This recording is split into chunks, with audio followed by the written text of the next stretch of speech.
안녕하세요. 반갑습니다. 김원욱입니다. 자, 올해 2024년 경찰 승진 형법 총평하고 이제 주요 지문 해설을 하도록 하겠습니다. 자, 이번에 이론 문제가 4문제가 나왔어요. 4번에 고의, 5번에 인과관계, 6번에 사실의 착오, 12번에 원자행 이렇게 출제가 됐죠. 자, 이제 이론 문제는 기본 이론부터 심화 이론까지 이제 백설기 문제에서 다 나왔어요. 그래서 여기 100문제 학설 기출. 그래서 100문제로 학설 문제를 기출 문제를 싹 다 정리한 책입니다. 여기서 이제 요 책 봤던 분들은 이제 좋은 성적 받았을 거로 보고요. 그다음에 일개념 최신 판례 최신 기출 이렇게 자료를 드렸는데 일개념 최신 판례는 지문 8개나 출제가 됐습니다. 그래서 군데 8군데 출제가 됐기 때문에 요거 다 틀리면은 많게는 8개까지 틀릴 수도 있겠죠. 이제 잘 하셨던 분들은 다 맞았을 거고요. 그 다음 일개념 최신 기출은 지문 4개밖에 안 나왔어요. 조금 아쉬운 면이 있긴 하지만 40번 무고죄 같은 경우는 거기 이제 기억번하고 니은번이 최신 기출에서 나왔던 지문 그대로 나왔기 때문에 요거 이제 기억 니은 안 하시는 분들은 이제 조합형 문제를 맞출 수 있었을 겁니다. 안 본 사람들은 좀 힘들었겠죠. 자, 요렇게 출제가 됐어요. 자, 그럼 문제가 되는 것들 몇 개 좀 보도록 하겠습니다. 자, 먼저 3번의 3번 지문. 자, 3번의 3번 지문은 최신 판례입니다. 자, 양벌 규정 중 법인의 대표자 관련 부분은 대표자 책임을 요건으로 하여 법인을 처벌하는 것이지 대표자 처벌까지 전제 조건이 되는 것은 아니므로 면소 판결을 받았더라도 법인을 양벌 규정 처벌할 수 있다. 맞죠? 그래서 이제 이 대표가 법을 어기면 고용주인 법인을 처벌할 수 있어요. 근데 이 대표가 법을 어기고 책임까지 인정이 되면은 유죄죠. 유죄면 법인 처벌되는 거예요. 그래서 대표가 처벌되지 않더라도 법인을 처벌할 수 있다. 이게 최신 판례였습니다. 맞는 지문. 자, 다음에 4번의 4번 지문입니다. 자, 4번의 4번이 정답인데 이것도 이론 문제죠. 자, 4번의 4번 지문. 자, 우리가 이제 인식과 의사를 나눠서 이렇게 나눠봐요. 그래서 가능성을 인식을 한 경우에 의사가 있으면 미필적 고의고 의사가 없으면 인식 있는 과실로 취급하죠. 두 개를 구별합니다. 자, 이때 이제 이 의사가 판례에 따르면 결과를 용인하겠다는 의사를 말한다. 용인설의 통설 판례입니다. 자, 따라서 4번에 4번. 미필적 고의는 결과 발생에 대한 확실한 예견은 없다 하더라도 확실한 예견은 없었다 하더라도 가능성 인식이 있었다면 가능성에 대한 인식이 있었으면 족하고 맞죠? 자, 결과 발생 용인하는 내심의 의사가 있음을 요하지 않는다. 자, 용인하는 의사가 없으면 과실이 돼버려요. 과실이 돼버리니까 용인하는 의사가 있어야 돼요. 인식은 가능성 인식, 의사는 용인하는 의사 있어야 미필적 고의 인정됩니다. 그래서 있어야 된다죠. 틀렸습니다. 자, 5번입니다. 자, 5번의 정답은 2번이죠. 그래서 거기 보면은 디귿번이 이제 이론 문제예요. 디귿번. 자, 5번의 디귿번. 결과 발생을 위해서 경험칙상 상당한 조건만이 원인이 되고 원인 밑줄. 원인설입니다. 이 경우 인과관계 인정된다는 견해에 대해서는 결과 발생에 관련된 모든 조건을 등가적으로 평가함으로써 등가적 빗줄. 인과관계를 인정하는 범위가 너무 넓어 결과 책임을 제한하려는 형법 목적을 실현에 문제가 있다는 비판이 제기된다. 자, 이거는 이제 원인설이 아니고 조건설에 대한 비판이죠. 이제 조건설이 뭡니까? 조건설이 갑이 A를 칼로 찔러 죽이면 얘가 이제 인과관계 인정돼서 기수가 되고 그 전에 엄마가 얘를 출생한 것도 기수가 되고 그 전에 아버지도 기수가 되고 범행 전에 있던 게 전부 다 등가로 다 기수가 돼요. 이게 조건설입니다. 그래서 잘못됐죠. 그래서 이 등가설을 비판하고 나온 게 원인설이에요. 원인설. 그래서 여러 조건 중에서 칼로 찌르는 것만 주의 원인이 되기 때문에 얘만 기수가 되고 그 전의 것들은 단순 조건이고 원인이 아니기 때문에 기수가 아니라고 보자. 이게 원인설입니다. 그래서 등가설을 비판하고 나온 게 원인설이에요. 원인설의 등가설을 비판하는 게 아니고, 그죠? 그래서 이제 어떻게 하면 될까요? 원인이 된다는 견해에 대해서는 등가설 비판이 없습니다. 조건설의 비판이었단 말이에요. 틀렸죠? 자, 6번입니다. 자, 6번의 사실의 착오. 자, 사실의 착오는 우리가 이제 김밥 천국 표로 풀면 되죠. 그래서 김밥 천국, 김밥 천국. 그래서 구체적 부합설, 법정적, 추상적 부합설. 법정적 부합설이 판례 입장이죠. 여기에 판례 입장. 그리고 구체적, 객체 착오, 기억은 기수 이렇게. 그 다음에 구체적 착오 중 방법의 착오는 이렇게 세모가 먼저 나오죠. 미수과실 상상적 경합범, 그 다음에 기수범 이렇게 됩니다. 이걸 풀면 돼요. 자, 그럼 6번에 보겠습니다. 6번에 자, 3번 지문. 자, 사례 디귿에서 B의 사망에 관한 갑의 죄체가 관련되어 을의 착오를 객체 착오로 보고, 지금 이제 갑이 을한테 A를 죽이라고 시켰는데 B를 죽였거든요. 그래서 을의 경우는 이제 사람을 잘못 봤으니까 객체 착오란 말이에요. 자, 객체 착오가 됩니다. 근데 을의 객체 착오를 기반을 두고 갑의 착오도 객체 착오로 보는 견해에 따르면, 이건 이제 피교사자 객체 착오가 교사자한테 객체 착오가 된다는 견해가 있고 방법의 착오가 된다는 견해가 있어요. 그 중에서 객체 착오로 보는 견해에 따라 풀어봐라 그랬습니다. 그러면 이제 이게 구체적 객체 착오니까 어느 견해에 따라도 기수가 되겠죠. 기수 교사가 됩니다. 자, 따라서 미수과실 상상적 경합이다. 틀렸죠. 구체적 부합설에 따르면 기수입니다. 기수. 자, 4번 지문. 디귿에서 B의 사망에 대한 갑의 죄체 관련되어서 을의 착오를 객체의 착오로 보고 이에 기반을 둔 갑의 착오를 방법의 착오로 보는 견해. 을이 객체 착오일 때 이것을 갑에게 방법의 착오로 보려고 풀어보려 합니다. 자, 그럼 이제 여기 구체적 중에 방법의 착오로 풀어봐라 그랬으니까 미과상 기수 이렇게 되겠죠. 자, 따라서 법정적 부합설에 따르면 살인기수 교사가 된다. 맞죠? 이거 똑같은 문제 백설계 그대로 있어요. 그대로 이제 나왔던 겁니다. 정답은 4번입니다. 자, 다음에 넘어가서 이제 8번입니다. 자, 8번의 정답은 1번이고요. 그 2번 지문도 우리 최신 판례에서 우리가 다뤘던 내용입니다. 자, 그 다음에 11번입니다. 자, 11번은 정답이 2번이에요. 2번. 자, 옳은 것은 디귿, 리을 두 개죠. 자, 기업번 보겠습니다.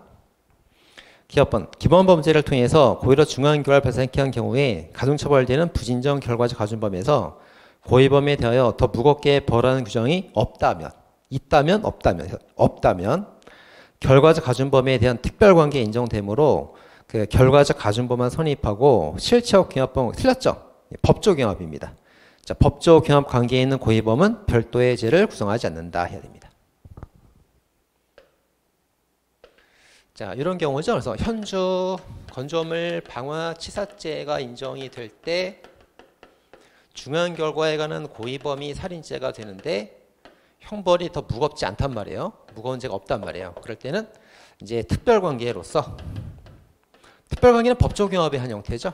법조경합의 한 형태로서 결과 가중범 하나만 성립하고 살인죄는 별도로 성립하지 않는다 해야 됩니다. 그래서 실체 경합범이 아니고 법조경합이에요. 틀렸습니다. X. 자, 니은번도 틀렸죠. 자, 결과적 가중범 미수처벌 규정 형법에 있습니다. 형법에 있죠. 뭐가 있어요? 1인 강도치사상이 성립하였다. 그래서 일수치사상, 인질치사상, 강도치사상, 미수처벌 규정이 있어요. 있기 때문에 없다. 틀렸고요. 자, 디귿번은 맞습니다. 이게 낙선 비체들 사건이죠. 상해를 고의로 해서 했는데 죽었으니까 상해치사가 된다. 맞습니다. 자, 1번. 자, 1번 주의하셔야 된다고 말씀드렸어요. 형법상 부진정 결과적 가중범은 중한 결과 야기한 기본 범죄가 고의범일 때만 성립하고 과실일 때 성립하지 않는다.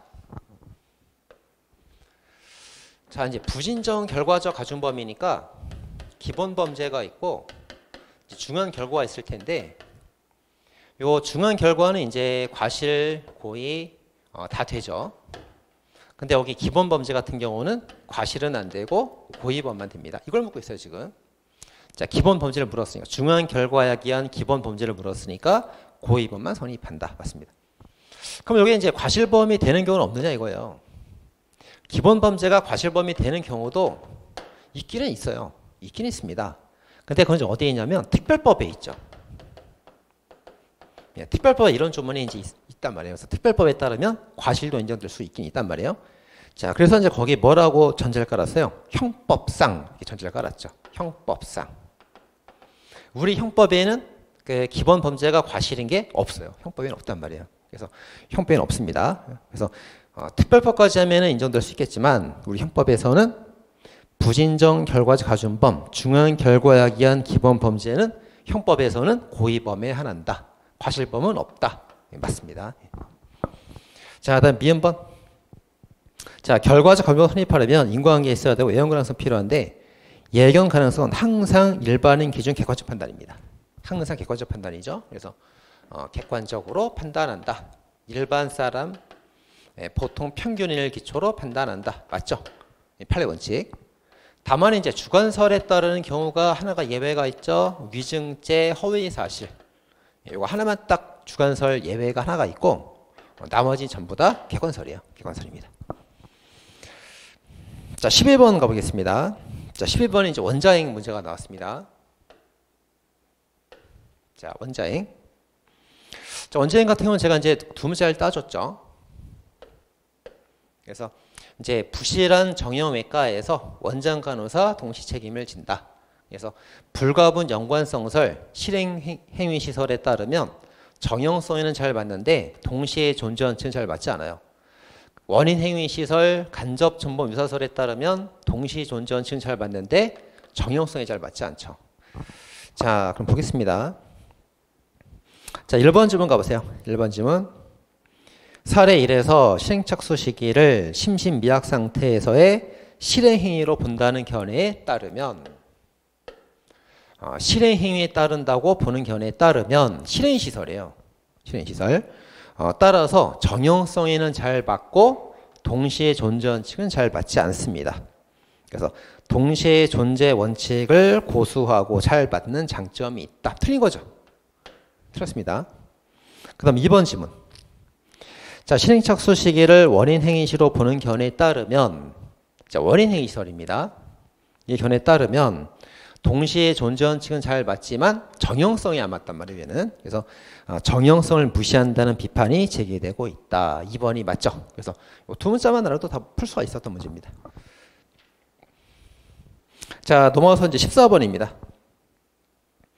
자, 14번의 이것은 이제 조문에 관한 문제였죠. 그래서 11조 강요대행위가 자기 친족 생명 신체는 되는데 재산이 틀렸죠. 재산 X. 그 다음 니은번은 이제 책임 조각 사유가 아니라 구성요건 해당성 조각 사유가 되겠고요. 리을번은 행위자가 아니고 평균의 표준설이니까 틀렸습니다. 자, 다음에는 뭐 특별한 내용들은 없고요. 자, 넘어가 보시면 자, 20번 문제. 자, 20번의 1번 지문이 그 집행유예 500만 원 이하 벌금형인데 최신 기출에 떴던 지문이죠. 떴던 지문이고요. 그리고 이제 정답은 그 3번이었습니다.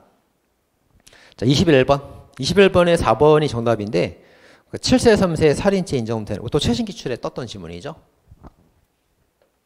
그래서 이제 7세하고 3세는 판단력이 없기 때문에 자살을 하도록 했을 때 자살교사 방조죄가 성립한다. 오답이고 위계에 의한 살인죄가 성립한다. 오답이고 요거 최신 기출 땄던 지문입니다. 보통 살인죄 간접 전범이 성립한다. 해야 이게 맞는 지문이죠. 이게. 그래서 틀렸습니다.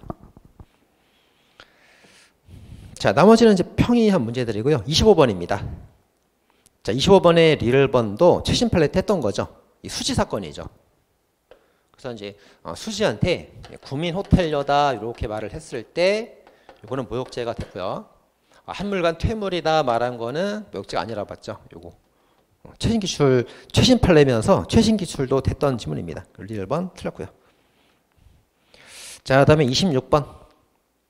26번의 리을번은 이제 조문에 관한 문제가 나왔어요. 조문이 많이 나왔죠, 최근에. 그래서 미성년자 악취인죄 안전한 장소 풀어줄 때 해방 감경 규정입니다. 해방 감경 규정은 우리가 두 문자로 푸는 거예요. 두 문자로. 그래서 임, 경장, 조직에서 약자를 약취 매매하여 인상을 쓰도록 강요를 했다. 이거죠. 두 문자입니다. 그래서 해방 감경 규정이 이렇게 했어요. 약취 유인죄, 인신매매죄, 인질 상해치상죄, 인질 강요죄, 해방 감경 규정. 이게 그 임의적 감경이에요. 임의적 감경. 그래서 면제할 수 있다? 틀렸습니다. 임의적 감경입니다. 자, 28번에도 3번하고 4번 둘 다 이제 최신 판례들이죠. 이건 너무나 유명한 판례들이니까 다 아실 거로 보고요. 자, 30번의 니은번. 이것도 최신 판례죠. 최신 판례고 최신 기출에서도 우리가 2번 이상 출제가 됐습니다. 그 지갑 선생님 거 맞습니까? 그럴 때 절도가 아니라 사기죄가 된다. 이런 판례고요. 자, 31번의 기업번도 최신 판례에서 배웠던 내용이에요. 그 아버지 아들 사건. 그래서 기업번의 세 번째 줄 가보세요. 물건의 소유자 아닌 제3자가 소유자 권리인 사방에 가담했을 때 공범이 될 수 없다. X. 자, 이제 A라는 권리자가 있는데 갑은 소유자, 을은 소유자 아닌 자입니다. 자, A라는 권리자가 있는데 갑은 소유자, 을은 소유자가 아닌 자가 있단 말이에요. 그럼 이제 이 사람이 을이 A의 권리를 침해해서 훔쳤어요. 그럼 자기 게 아니라 남의 거 훔쳐왔잖아요. 절도가 됩니다. 남의 거 훔치면 절도. 그럼 거기에 가담한 사람은 뭐가 돼요? 이 사람은 절도죄 공범 되겠죠. 입니다. 자, 근데 만약에 A의 권리를 침해해서 갑이 자기 걸 훔쳐왔단 말이에요. 자기 걸 훔치면은 권리행사방해죄 성립하겠죠. 남의 걸 훔치면 절도, 자기 걸 훔치면 권행방. 여기에 가담은 뭐가 됩니까? 권행방의 공범이 되겠죠. 이렇게.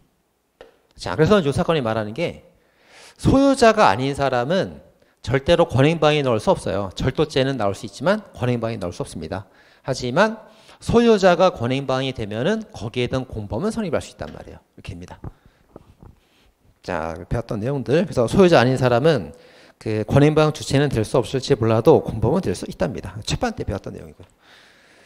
자, 다음 페이지에 넘어가서 자, 33번에 1번도 최신 판례할 때 배웠던 거죠. 그래서 앞뒤로 차를 꼼짝 못하게 했던 거, 요 손괴죄가 될 수 있다. 최판 때 배웠던 거고요. 자, 나머지 전부 다 이제 기출 다 됐던 지문들입니다. 자, 38번. 자, 38번에 2번하고 3번도 최판 때 다 배웠던 내용들이에요. 그래서 그 2번 이제 최판 때 배웠었고요. 자, 3번. 직권남용 권리행 사망해죄는 추상인지 위헌범이다. 맞죠? 근데 맨 마지막에 그 다른 사람의 권리행 사방의 결과가 발생해야만 되는 것은 아니다. X. 자, 그래서 이제 우리가 각종 방해죄는 방해의 결과가 필요 없다잖아요. 다 필요 없다인데 방해의 결과가 꼭 필요한 경우가 2개 있었죠. 그 2개가 뭐 있었습니까? 직권남용 권리행사 방해죄하고 위계에 의한 공무집행 방해죄 2개 있죠. 2개 꼭 예로했습니다. 그래서 이거 직권남용죄는 방해의 결과가 꼭 필요하단 말이에요. 그래서 아니다. 틀렸죠. 자, 다음에 이제 40번입니다. 자, 40번이 조합형 문제인데 그 기역, 니은은 우리가 최신 기출에서 배웠던 거예요. 그래서 기역은 틀렸고 니은은 맞고 그거 알면 이제 우리가 조합해서 문제 풀 수 있겠죠. 자, 기역번. 자, 40번의 기역번이 작년 군무원 7급 기출이에요. 군무원 7급 기출. 자, 무고죄에서 타인은 자연인, 법인 다 포함되는데 특정 대해자는 성명 불상자는 무고죄 성립하지 않습니다. 그래서 갑이 성명 불상자를 이제 무고를 했어요. 그럼 이게 무고죄가 성립하는 이유가 무고한 사람에 관한 형사처벌 위험성을 초래해서 죄가 되는 거란 말이에요. 근데 성명 불상자니까 누군지 모르겠다는 거잖아요. 그죠? 그래서 이 사람에 관한 형사처벌의 위험성이 발생하지 않습니다. 그래서 성명 불상자는 무고는 죄가 성립하지 않는다. 배웠던 판례가 틀렸죠. 자, 그 다음에 이제 40번의 니은번. 이거는 이제 작년 경관 기출에서 봤죠, 우리가. 니은번. 자, 성폭행 등 피해 입었다는 신고 사실에 관하여 불기소 처분 무죄 판결이 내려졌다 하더라도 그 자체를 무고했다는 적극적 근거로 삼아서 허위로 단정할 수는 없다. 맞는 지문입니다. 그러니까 이건 틀렸고 이건 맞고 정답 넣을 수 있죠. 자, 그렇게 해서 이제 그 40번이 최신 기출을 알아야만 이제 풀 수 있는 문제였어요. 자, 그럼 이제 이렇게 볼 때